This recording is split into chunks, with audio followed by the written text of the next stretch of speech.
আজকে আমি তোমাদের দেখাবো কিভাবে আমি সল্ট অ্যান্ড পেপার দিয়ে ভেজিটেবলস ফ্রাই করি।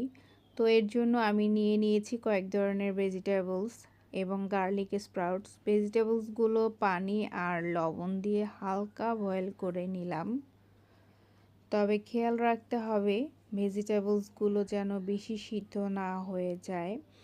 পরে ভেজিটেবলসগুলো থেকে পানি ছেঁকে নিতে হবে। এরপরে প্যানে হালকা পরিমাণ তেল দিয়ে দিলাম। তেল দিয়ে দেওয়ার পরে প্রথমে গার্লিক দিব। গার্লিকটা বেশিক্ষণ ফ্রাই করতে হবে যতক্ষণ না ব্রাউন কালার আসে। ব্রাউন কালার আসার পরে ভেজিটেবলসগুলো অ্যাড করে দিব এবং কিছুক্ষণ নেড়ে ছেড়ে দিব।